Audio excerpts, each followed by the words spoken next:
जय श्री कृष्ण दोस्तों आज फाइनली उस प्रश्न का उत्तर जो मुझसे सबसे अधिक पूछा जा रहा था। श्रीमद् भगवत गीता में अनेकों बार भगवान शब्द आता है। हम सब मानते हैं कि भगवान होते हैं। श्रीमद् भगवत गीता में तो स्पष्ट लिखा है कि श्री कृष्ण भगवान है। अब बहुत से लोग ये मानते हैं कि भगवान बुद्ध विष्णु के 9वें अवतार हैं और श्री कृष्ण कहते हैं वो स्वयं भगवान हैं। तो अब प्रश्न उठता है कि भगवान बुद्ध क्यों कहते हैं कि भगवान नहीं होते? क्योंकि सच तो नहीं हो सकते, सच एक ही होगा। या तो भगवान होते हैं या नहीं होते। तो अब कोई ये भी सोच सकता है कि या तो श्री कृष्ण सही है या भगवान बुद्ध, और दोनों की बात ही विरोधाभास पैदा करती है। तो आज हम उस प्रचलित कथा की बात करेंगे जिसमें भगवान बुद्ध ने कहा था कि भगवान नहीं होते। ये वीडियो इसलिए भी महत्वपूर्ण है क्योंकि जब कोई श्रीमद् भगवत गीता को पढ़ता है और फिर ये सुनता है कि भगवान बुद्ध कहते हैं कि भगवान नहीं है, तो व्यक्ति कंफ्यूज हो जाता है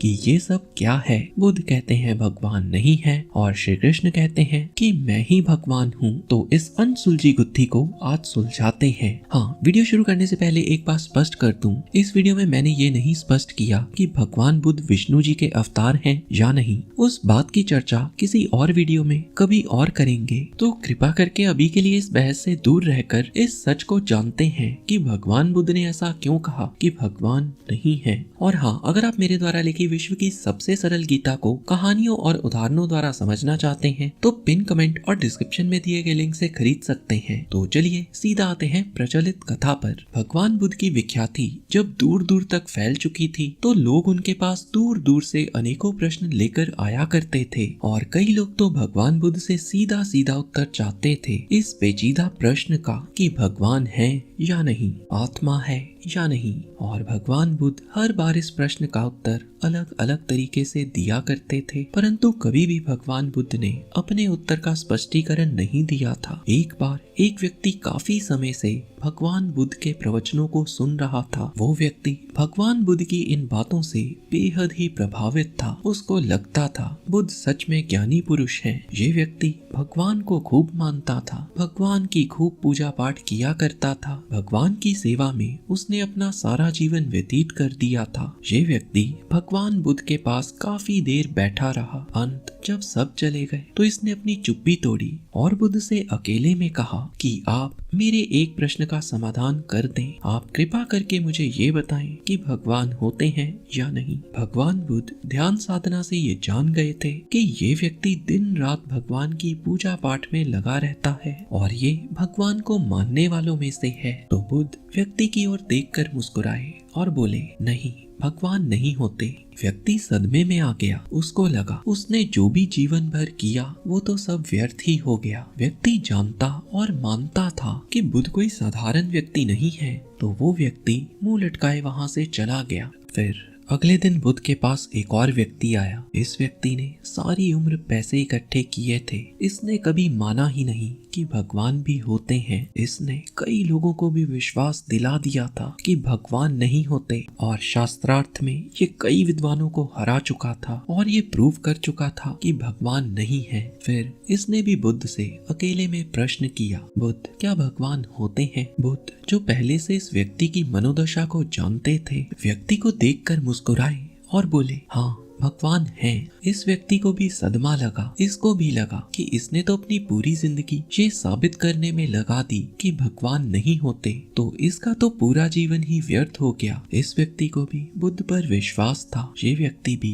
उतरा मुंह लेकर यहाँ से चला गया। उधर बुद्ध का एक शिष्य ये सब देख रहा था। आज वो बहुत भ्रमित हो गया। तो शिष्य ने बुद्ध से कहा, बुद्ध आज और कल आपने एक ही प्रश्न के 2 अलग अलग उत्तर दिए। मैं तो पूरी तरह से अंदर से हिल चुका हूँ। मुझे विश्वास नहीं हो रहा कि आप जैसा सिद्ध पुरुष ऐसा कैसे कर सकता है। आपने एक ही प्रश्न का अलग अलग दिन अलग अलग उत्तर कैसे दे दिया? जो भगवान कल तक नहीं था आज वो कहाँ से पैदा हो गया? या तो भगवान है या नहीं है। अब सत्य क्या है आप ये मुझे बताएं। बुद्ध फिर मुस्कुराए और बोले, जो उत्तर मैंने उनको दिया वो केवल उन दोनों के लिए ही थे। तुम्हारा उन उत्तरों से दूर दूर तक कोई लेना देना नहीं, और वो उनका ही उस समय का सत्य था। बुद्ध ने कहा, जो व्यक्ति कल आया वो सारी उम्र भगवान की पूजा पाठ करता रहा और अब जाकर मुझसे पुष्टि कर रहा था कि भगवान होते भी हैं या नहीं। उस व्यक्ति के मन में कुछ संदेह था।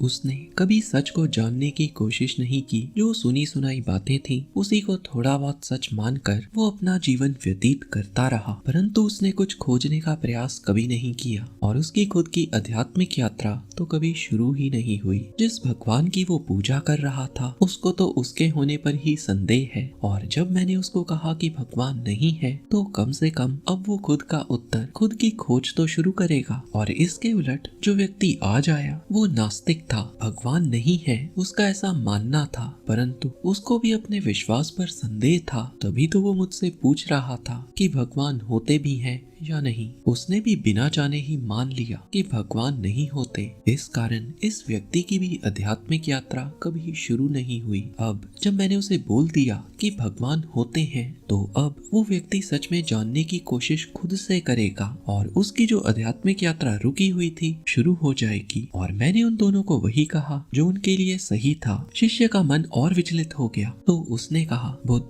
मैं आपकी हर बात से सहमत हूँ, परंतु अब मैं ही नहीं जान पा रहा कि भगवान होते हैं या नहीं। कृपा करके मेरे इस प्रश्न का उत्तर हाँ या ना में दें। मैं आप जैसे ज्ञानी की बातों को समझने में समर्थ नहीं हूँ। मेरा प्रश्न आपसे सीधा है कि भगवान है या नहीं, और मैं आपसे सीधे जवाब की ही उपेक्षा रखता हूँ। असल में उस समय ये प्रचलित था कि बुद्ध के जवाब रहस्यों से भरे होते हैं, तो बुद्ध शिष्य की ओर देखकर मुस्कुराए और बोले, मैं तुम्हारे इस प्रश्न का उत्तर स्पष्ट जरूर दूंगा, परंतु इससे पहले मुझे तुमसे कुछ प्रश्न करना है। शिष्य बोला, बुद्ध, आप मेरी समस्या का समाधान कर दें, मैं आपके हर प्रश्न का उत्तर देने के लिए तैयार हूँ। तो बुद्ध ने अपना पहला प्रश्न शिष्य से किया, क्या तुम सूर्य को मानते हो? शिष्य का चेहरा उतर गया। उसको बुद्ध से ऐसे प्रश्न की उम्मीद न थी। शायद शिष्य मन में ये भी सोच रहा था कि ये कैसा बचकाना सवाल है। फिर शिष्य बोला, सूर्य को तो हम रोज ही देखते हैं, तो सूरज को मानने का तो प्रश्न ही नहीं उठता। अब बुद्ध ने पूछा, तो भगवान को मानने का प्रश्न आया ही क्यों? सूर्य साक्षात है तो उसको मानने का प्रश्न नहीं, तो ईश्वर के बारे में ये प्रश्न क्यों उठता है? और तुम्हें ईश्वर को मानने की आवश्यकता ही क्या? मानना है या नहीं? ये प्रश्न तो तभी मन में उत्पन्न होता है जब मन में संदेह हो। ईश्वर सूर्य की तरह